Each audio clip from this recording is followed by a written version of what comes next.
Bismillah walhamdulillah wa salatu wassalam ala rasulillah amma ba'd. We reached the fourth pathway to sins.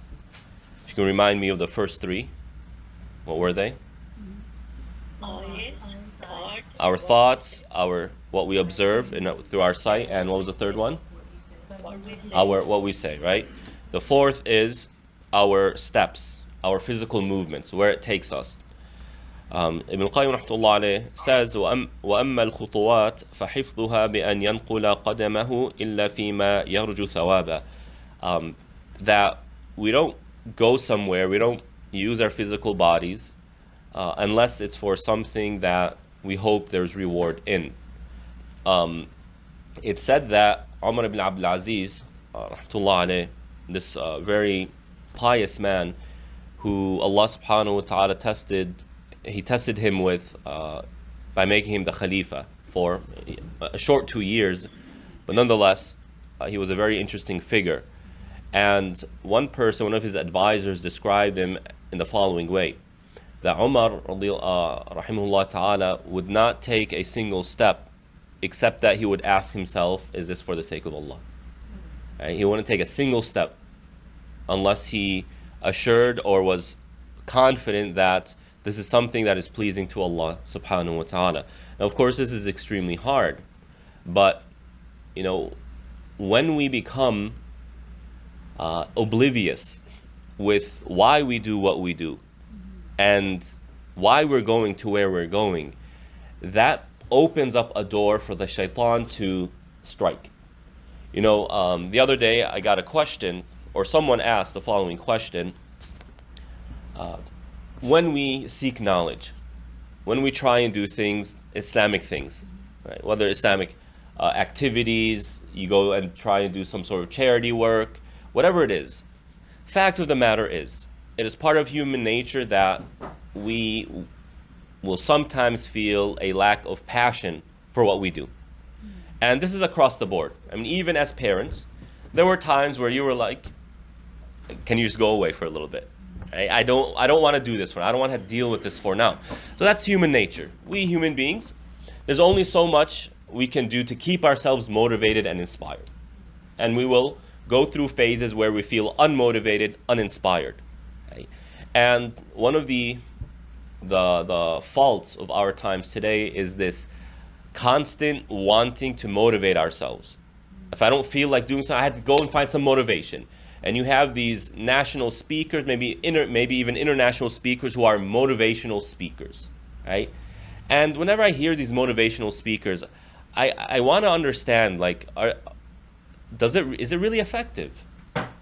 Because you might feel motivated and you might feel good about yourself for an hour, but you're going to go back to the same feelings.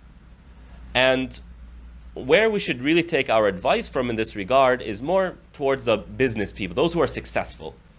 They don't say you have to be motivated. What they say is you have to be disciplined. You have to be disciplined. You cannot live life motivated in every single second of your life. It's simply unreal. It's not realistic. It's not going to happen, right? And if the issue was we're all motivated, then, we'd all be successful. But what differentiates the successful from the unsuccessful is this aspect. Am I willing to do what needs to be done when I don't want to do it? The unmotivated, the unsuccessful will say, I don't feel like doing it, therefore I'm not going to do it. Whereas the successful are going to say, this is what I need to do, and this is what I'm going to do, whether I feel good about it or not.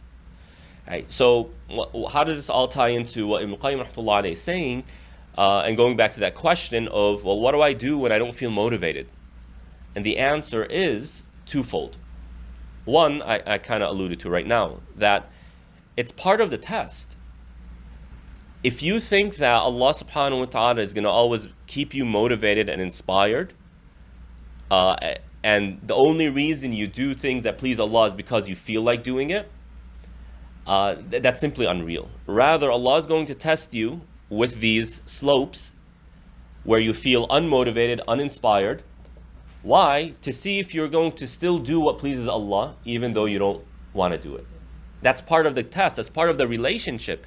In fact, when you really think about it, and this ties into the second point, when you really think about it, it is harder to be sincere to Allah when you are motivated and you are inspired to do the things that are Islamic, in comparison to when you're unmotivated. Why? Well, when you're motivated, it feels good. It feels like you want to do it. And so it begs the question, are you doing this for the sake of Allah, or are you doing this because you want to do it? Because it's part of that self-love, the self-appeal. Whereas when you don't want to do it, but you do it anyways because, well, this is what Allah wants you to do, now you can see how it's easier to be sincere in these moments, right? And so the second way, it's important why we sit and think why we do what we do, and where am I going, and why am I going, and why am I doing these things, is because it helps us refresh intention. And the refreshing of intention is an integral part to our relationship with Allah subhanahu wa ta'ala. If we sit and constantly ask ourselves the question, why am I doing this? Is it for the sake of Allah?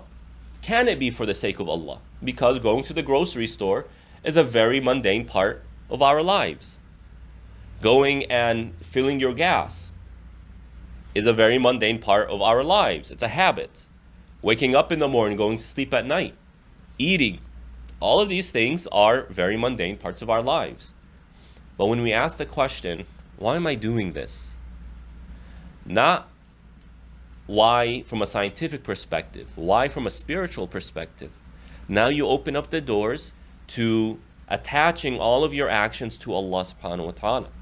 But if we don't ask this question, the spiritual why, then the shaitan will try and throw some thoughts in our minds, arouse some desires, to where what we do or why we do what we do is attached to our desires. And when it's attached to our desires, now it's the shaitan who has influence. Because Allah subhanahu wa ta'ala tells us, don't follow your desires. Don't follow your desires. When we follow desires, it misleads us. It becomes a path that the shaitan can use to drag us to the haram, to drag us to the insincere, to drag us away from Allah subhanahu wa ta'ala. This is the path. And so perhaps what Ibn Qayyim rahmatullah alayh is alluding to here is, where our steps take us. This is one of the doors of shaitan. It's deeper than just simply, you're going somewhere, therefore the shaitan is going with you. Right? But rather, as I portrayed or I explained just now. So we get ourselves in this habit of asking ourselves, why am I doing what I'm doing? Why am I going where I'm going? The spiritual why, the spiritual question. Then we begin to really regulate our actions, to hold ourselves accountable, and we begin to attach our behaviors to Allah subhanahu wa ta'ala. And when it's that way, right, we get that reward of being protected by Allah subhanahu wa ta'ala. Sure, sometimes we might say, I'm doing this for the sake of Allah, but it's not really rich in sincerity, so to speak. But still, the effort that a person is putting in to try and attach their behaviors to Allah, to try and be sincere, that in of itself is rewarded. That is a type of jihad. And that in of itself will inshallah earn us, or it will be rewarded by that protection. Because Allah subhanahu wa ta'ala protects those who are sincere. But those who aren't sincere, those who don't put the effort to be sincere, they're left to themselves. And if we're left to ourselves, then the shaitan becomes our partner, becomes our travel mate in this road of life. So we try and really hold ourselves accountable, ask ourselves this question. And Ibn Qayyim rahmatullah alayh points to the verse, وَعِبَادُ الرَّحْمَنِ الَّذِينَ يَمْشُونَ عَلَى الْأَرْضِ هَوْنًا وَإِذَا خَاطَبَهُمُ الْجَاهِلُونَ قَالُوا سَلَامًا. This last page and a half of Surah Al-Furqan, the 25th chapter, Allah subhanahu wa ta'ala describes the servants of Ar-Rahman, the servants of the benevolent subhanahu wa ta'ala. And he begins by saying they walk on this earth with humility, with humbleness. And Ibn Qayyim rahmatullah alayh is referencing this verse. I think it's obvious that he's talking about where we go, where we're walking to, why we're doing this, and how this can be a door of sins. And now referencing this verse that starts off by describing the servants of Allah subhanahu wa ta'ala as people who walk this earth in a particular way, and that is with humility. And then it goes, and if an ignorant person speaks to them, they respond in a way of salam. They don't respond by saying salam. This is a common misunderstanding. They respond in a way that has that goodness in it, that leads to resolving the issue, not to making it bigger. It leads to reconciliation, not to problem making. And so, in order for us to do this, we have to ask ourselves the question: how should I walk this earth? And why should I walk this earth this way? When a person responds to me with ignorance, Allah subhanahu wa ta'ala is telling us to respond in a better manner, in a superior way. Well, why? And so you keep tying our actions, even the simplest of actions, how we walk this earth and how we respond to people. We ask ourselves the question, well, what is most pleasing to Allah subhanahu wa ta'ala? And this is so huge to our relationship with Allah. Why do I do what I do? Well, I do it, if my goal is to please Allah subhanahu wa ta'ala, then I need to do it the way Allah subhanahu wa ta'ala tells us is pleasing to Him. And so I am going to the grocery store. Well, why? One way is to say, okay, how can I relate to Allah? How can I connect this to Allah? And the other way of answering this why question is, well, what does Allah want me to do? Why am I going here? Because Allah subhanahu wa ta'ala tells me to take care of my family. Allah subhanahu wa ta'ala tells me I'm responsible for XYZ people. Allah subhanahu wa ta'ala commands me to take care of my own body, and that demands that I go to the grocery store and I buy these things. So the why question is, well, why am I doing this? Connecting that to Allah, and then answering it, why am I doing it in terms of what Allah is telling me to do? I'm doing this because Allah tells me to do it. So that answers the question, why? Okay, so that concludes the 4 doors of sins, and to quickly tie this back to the purpose of this book, right? Why are we talking about this in the first place? Well, because you have that individual who's asking the question about, or on behalf of his friend, he is in a misfortune, he is going through a particular difficulty. If he doesn't resolve the situation, they're afraid that it's going to destroy his iman, destroy his relationship with Allah subhanahu wa ta'ala. So Ibn Qayyim is talking about these 4 pathways to sins, essentially advising the person that sins lead to our destruction. Right? And people take this very sensitively. Oh, I'm going through difficulties because I'm a sinner. No, the point isn't for me to judge you. The point is for you to judge yourself, for you to hold yourself accountable, and to incorporate our beliefs, our theology. Allah subhanahu wa ta'ala says, what does Allah gain by punishing you? There's nothing for Him to gain. And therefore, we acknowledge that there is punishment, there is difficulty in this life. Okay, Allah is saying that, what's the purpose of Him punishing you or putting you through difficulties? But there are difficulties. Well, the purpose isn't just for the sake of smiting a person. That's not why Allah subhanahu wa ta'ala does it. Well, why does He do it? To build us up. And sometimes building us up requires us to be deconstructed. When I was taking a public speech class, or public speaking class, professor, someone who has a lot of experience in public speaking, would, okay, here's your task. You all have to present a 2-minute, 5-minute speech, and then we're going to attack your speech and deconstruct it. We're going to break it down. Why? So that we construct you afterwards. And a lot of people, and everyone, it's not just a lot of people, everyone, there are certain ways they were built because of parenting, because of the society they lived in, because of the environment they were in, whatever it is. Sometimes it's their own hands, sometimes it's their environment. It constructs them, or part of them, in a way that is inefficient, in fact harmful to their relationship with Allah subhanahu wa ta'ala. And in order to change that needs to be sometimes deconstructed. And let's be very clear here. That can even include the most righteous of people.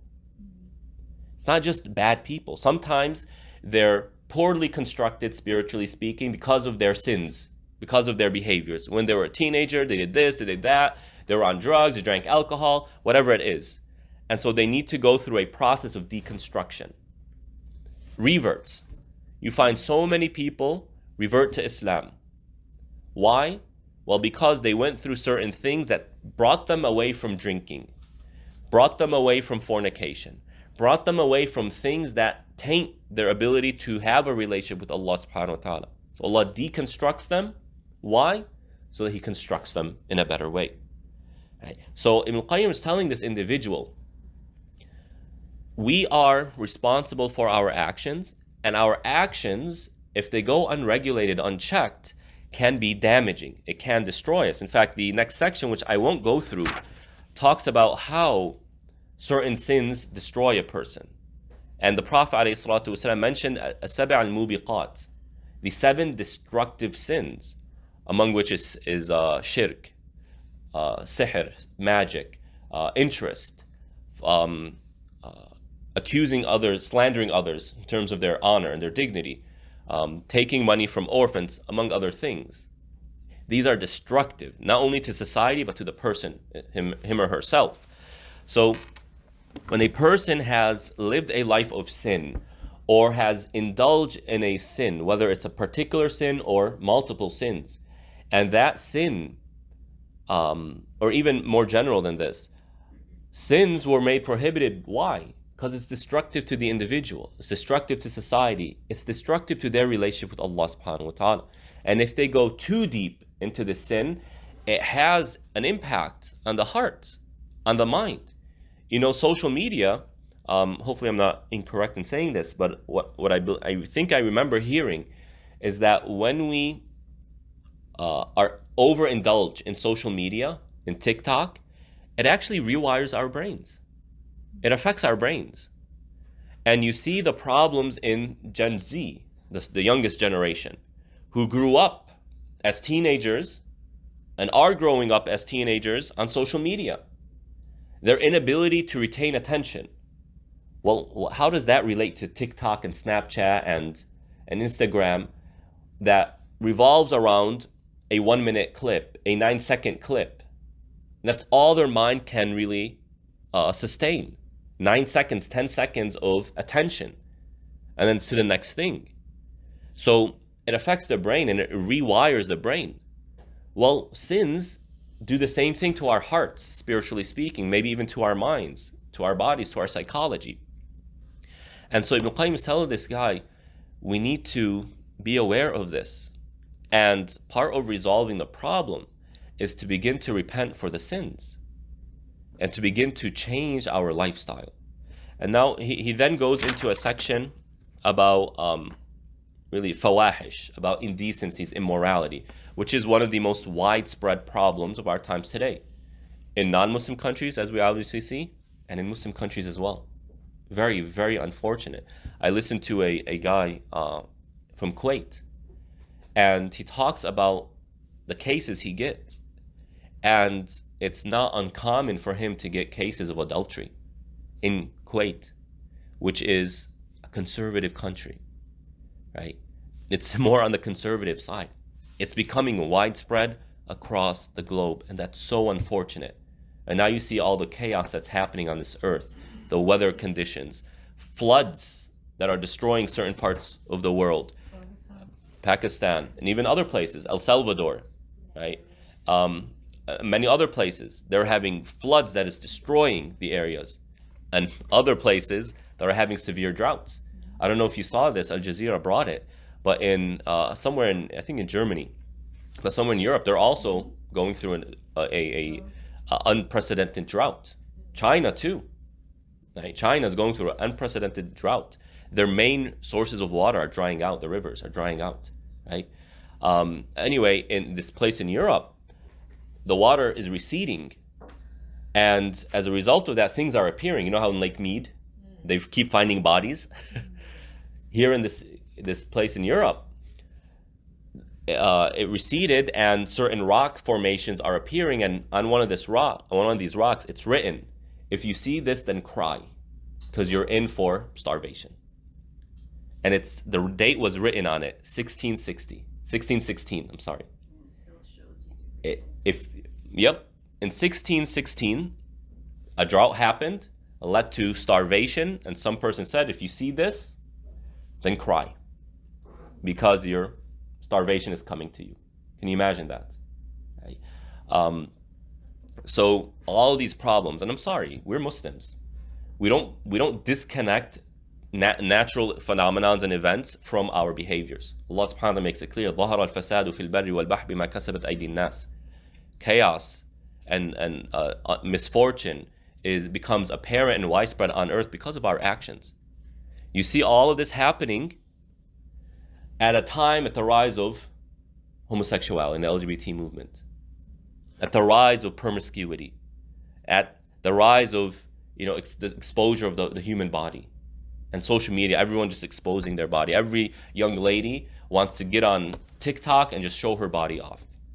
Right? Very, very unfortunate. And this is what's going on. These aren't disconnected. I'm sorry, from the Islamic perspective, this isn't disconnected. Right? And we Muslims, we're not doing our job to push back against it. And you see what's happening in the Muslim world, right? By our own actions. So Ibn Qayyim talks about the fawahish and destructive nature of fawahish. I'm not going to get into the details here. He mentioned a bunch of ahadith and the penal consequence, the punishment of fornication. But then he jumps into what is now, I think, the essence of the response to this person's question, and he'll mention this in a second, and that is homosexuality. So he talks about the wider immorality, and now he becomes a little bit more specific, and that is liwat, homosexuality. ولما كانت مفسدة اللواط من أعظم المفاسد كانت عقوبته في الدنيا والآخرة من أعظم العقوبات. Because homosexuality is among the greatest of corruptions, then its punishment in this life and the afterlife is of the most severe. And then Ibn Qayyim rahmatullahi goes into the Islamic punishment of liwat. And I'm going to spend some time talking about this. Why? Just to make sure that we are educated about this so that people don't come to us and then start saying nonsense. When it comes to liwat, it is unequivocally, undoubtedly prohibited in Islam. There is no two ways about it. Right? And the vast majority of Muslims accept this. But from here, how do we understand it? And there are two routes. There is the route of aqidah and fitra, and there is a route of fiqh. And they're a little bit different. And you'll see in a second. When it comes to this question of homosexuality as a question of aqidah, of belief, credence, we get into the topic of fitra, this natural, the way Allah created us and the purpose behind our creation. See, we as Muslims, we believe that Allah has created us for a purpose, and every faculty of ours has a purpose. Allah gave us sight, and He gave us sight for a reason. He gave us a mind, and He gave us a mind for a reason. And you can just go, the list goes on, everything. He created male for a reason and with a purpose. And He created female for a reason and with a purpose. So when we look at ourselves, whether that's us as a human being or particular parts of ourselves, each part of ourselves has a purpose. What is the purpose of our eyes? To use for our own well-being, our safety, but also to use to explore the universe and ask the questions. Why did Allah create this? Why did Allah create that? What does this teach me about Allah subhanahu wa ta'ala? That's a purpose. And therefore, when we use our sight for other than what it was created for, not only can it or is it haram, but it also goes against the purpose. So for example, Allah subhanahu wa ta'ala says, يَعْلَمُ خَائِنَةَ الْأَعْيُنِ. Allah knows the betrayal of the eye. Meaning when we look at the haram, that's a betrayal. The eye is betraying. But betraying what? Well, betraying Allah And the reason why Allah gave us this, He didn't give us our eyes to look at the other gender in an inappropriate way. He gave us an eye to use it in the ways we just described. So it's a betrayal. How so? We betray the purpose for which Allah subhanahu wa ta'ala gave me my sight. The mind. Why did Allah give us a mind? Again, to use it for our own well-being, to make good decisions, to regulate our behaviors. And so in Arabic, the mind, the brain, is called what? Aqil, hijr, al-dhihin. So aqil and hijr have the same meaning, and that is to restrict or to prevent. Well, why is the brain being called that? Because the Arabs saw that the purpose of this is to prevent us from doing stupid things. In our times today, this mind is literally employed to do stupid things. And so it goes against the purpose. Allah gave us our mind to rationally think about what is right and what is wrong. Should I do this or shouldn't I do this? Now your generation, male and female, the way you were raised is, okay, should I do this? How do you make a decision whether or not you should do this? It's whether or not there's some sort of good that comes out of it. There is a reason to do it. In our times today, that's not how it's looked at. Do I feel like doing this or not? So it completely takes the mind out of the picture and just resorts to the heart. Now, I value the heart. We value the heart. The heart is extremely important. But again, the heart has a role. It has a purpose. And the purpose of the heart is not to follow desires. And so this whole movement that you find in the young ones of, do I feel like doing this, is a betrayal of the heart. That's not why the heart was created. Not to do what it feels, but rather to employ its emotions to help us reach our purpose, to help us find meaning, to help us make correct decisions. That's the purpose of the heart. So it's a betrayal of that. And when you look at liwat, homosexuality, Allah didn't create a man to be with a man. Allah didn't create a woman to be with a woman. Allah created a man to be with a woman. And so when you look at the nature of man, a man is created in a way to give. I don't mean giving in terms of just generosity. I'm in terms of what is the purpose of a man, the man of the home, the husband, the father. What is his primary goal? To take care of his spouse, his wife, to take care of his children, which means to give them money, to spend on them, to give him their time, to give them his time. And so all men who understand what it means to be a man, right? When I have conversations with the older generation, my seniors, and I tell them, we understand as men that when it comes to our salary, we make all the money, or we're making our salary, and we get the least of it. And it resonates with all of them. But we don't mind it. It doesn't bother us. Why? Because that's how Allah wired us. Where it comes to women, Allah wired the woman to receive. Of course, she takes it and then she brings out something even more beautiful. Like I heard some guy saying, God created man to give and God created woman to receive. Right? And so when a man brings home groceries, the woman receives that, and what does she do with it? She makes a meal. Now what's better? The raw groceries or the meal that she makes? When the man, gives a credit card to his wife, she goes and what does she buy? She buys these decorations for the home, these nice scents, these things. She turns the house into a home. Right? When there's intimacy, please excuse, I know this is a little bit embarrassing for us, but when there's intimacy, she produces a child. Right? And so the joke was, if your wife is all cranky and upset, you have to ask yourself the question, what are you giving her? Right? But the idea here is Allah. The way you look at the features of the man, the features of the woman, the features of the man is to give, to export, whereas the feature of the woman is to receive, to import. And of course, again, she converts that into something even more beautiful, right?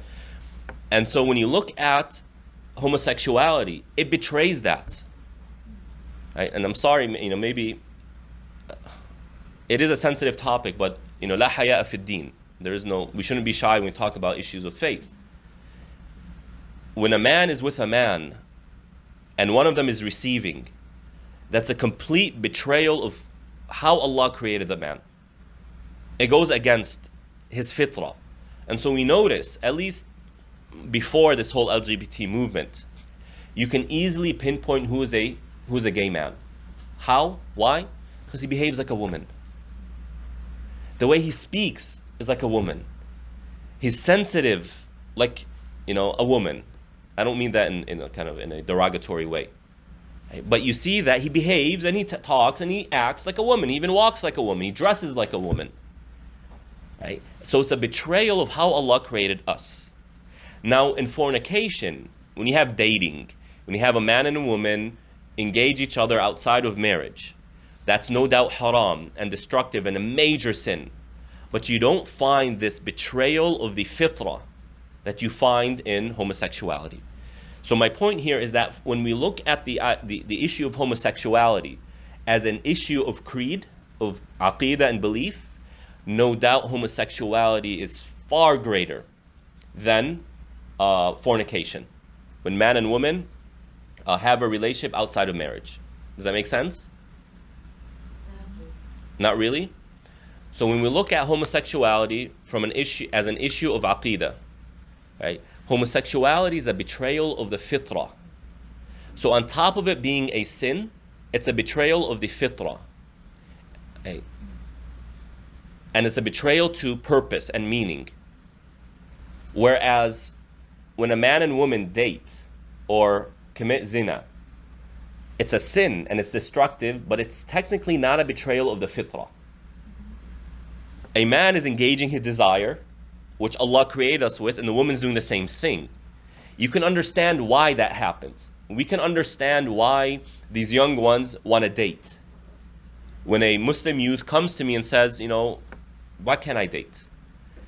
I don't see that as a person is, going down a very dark path. They're simply engaging the question that's coming from their own nature. Our problem is the difficulty of getting married. Back in the day, there was no need to date. Why? Because as soon as you hit puberty, you want to get married, you'll get married. Nothing wrong with it. So you have 13, 14-year-olds, as soon as they hit puberty, let's get you married. Easy, simple. They have a home, and they have an entire village supporting them. In our times today, that's clearly not the case. Does that make sense? Okay.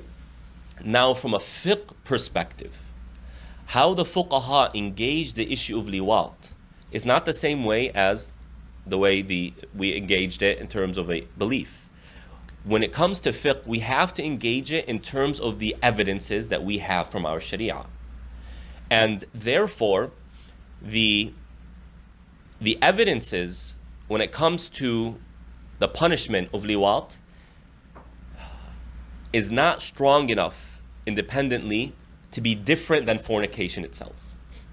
And so the four schools of fiqh held homosexuality in the same manner as fornication and adultery. There's no difference.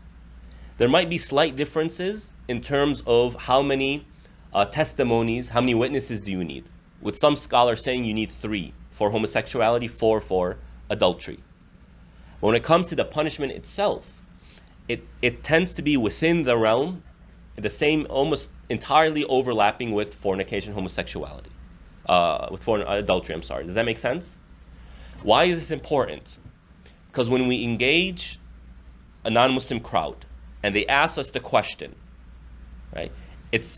Our answer needs to be precise, and that is how the Muslim state or Islamic fiqh looks at the homosexual is the same way it looks at an adulterer. This way, we avoid the question of discrimination. Does that make sense? Because now they come and they say, "Oh, you're discriminating. You're a homophobe, or you're a transphobe." Nuh-uh. You can't use this. We are looking at, from a fiqh perspective, we are looking at homosexuality the same way we look at adultery. It's almost one and the same. right? And from a fiqh perspective, what is punished is male homosexuality, man with man. Female homosexuality, or what's called lesbianism, is not at the same level as male homosexuality. Male homosexuality is seen the same as fornication. Lesbianism is not. It's actually, from a fiqh perspective, seen as a lesser level. Why? Because there is no, how can I put this in a, using the best words. There is no, there are no body parts entering the other person. Let's put it this way, right? And so this is from a fiqh perspective. Yes, from an aqeedah perspective, homosexuality, lesbianism, you see how it's a betrayal of the fitra, right? From a fiqh perspective, they didn't tackle it at the same angle. And it's important to understand this difference, because people will sometimes take aqeedah and make it as though fiqh is the same exact thing. Nuh-uh, it's not the same. It's not the same. From an aqeedah perspective, as we mentioned, homosexuality is no doubt a greater sin than adultery. But from a fiqh perspective, they took it in the same manner. Why? Because of the philosophy behind it. Why is adultery haram in the first place? Because it taints lineage. It is destructive to, it leads to unwanted pregnancies. It is destructive to society. What are you going to do with all these children who are being raised in a single parent home? As we see the damage in our times today. Right? Since lesbians, that's not really the case. It's downgraded in terms of a legal issue. Of course, there can be a punishment, but that's left to the discretion of the judge. Whereas homosexuality, it's not left to the discretion of the judge. It is. It's canonized in the law, right? Okay, does that make sense? So Ibn Qayyim started off with immorality as a whole, how it's destructive to the person, and then he starts talking about al-liwat, homosexuality, and he goes into the nitty-gritty details about what is the punishment, did scholars differ, what are the differences, what is the correct opinion. Now, Ibn Qayyim and Ibn Taymiyyah, may Allah have mercy on them both, they chose the strictest of punishments, and that is a homosexual who is guilty of homosexuality is to be executed. He gets capital punishment. And the way they are executed is either by stoning, or they are thrown off a high cliff, or a wall is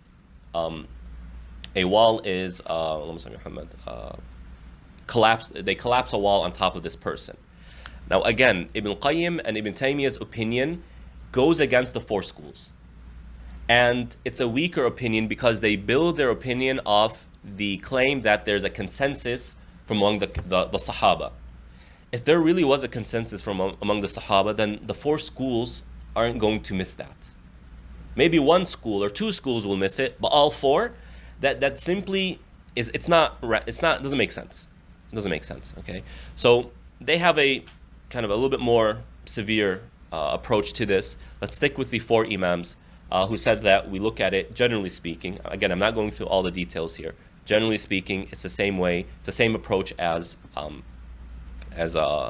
adultery, and we differentiate between male homosexuality versus female homosexuality.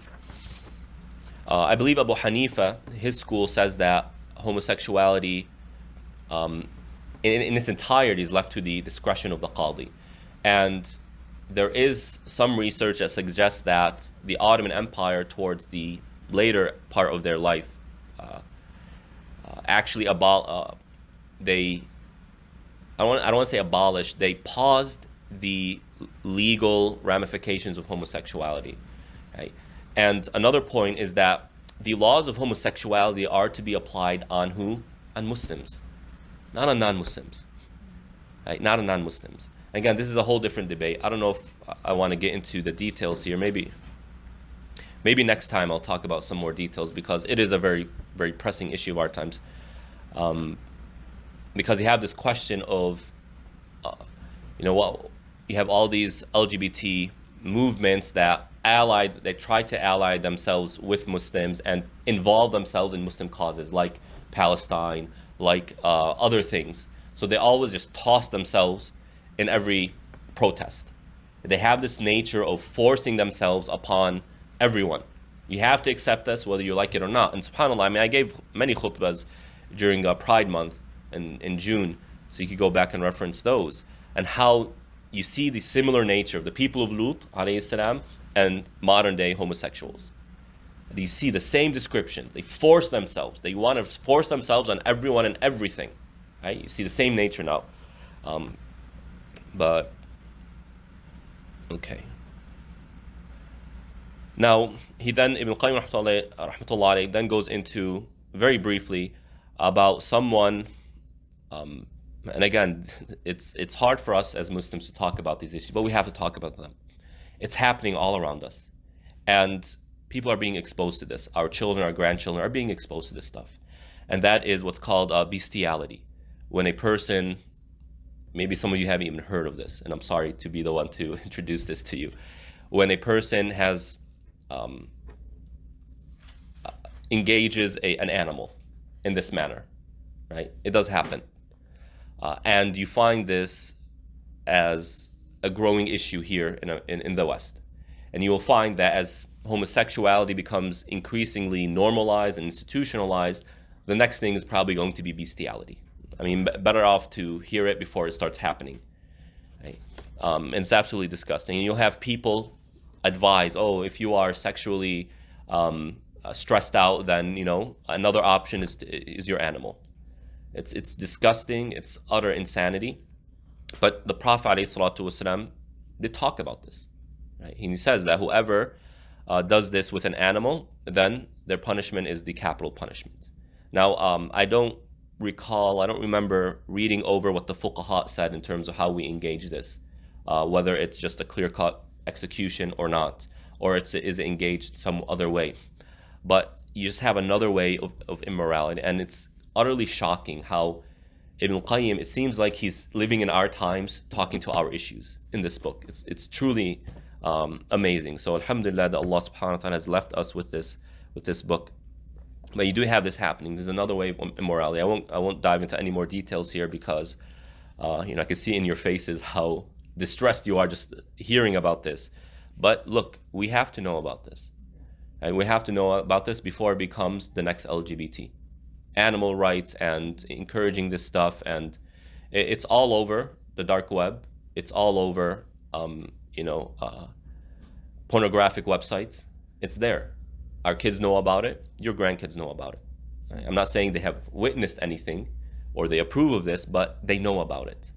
So better off we start talking about this before the misled, the morally corrupt individuals begin to say, this is something great. Look, everyone's happy. No one's being harmed, and all this nonsense.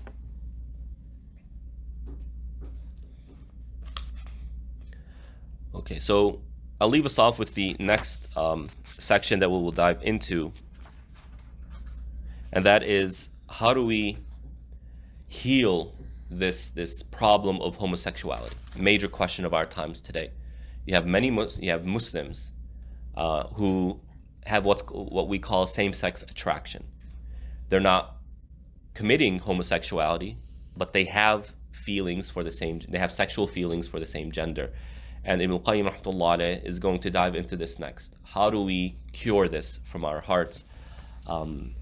And I will end with this. Ibn Qayyim rahmatullah does mention, where does he mention this? He says that perhaps this is what your friend has fallen into, homosexuality.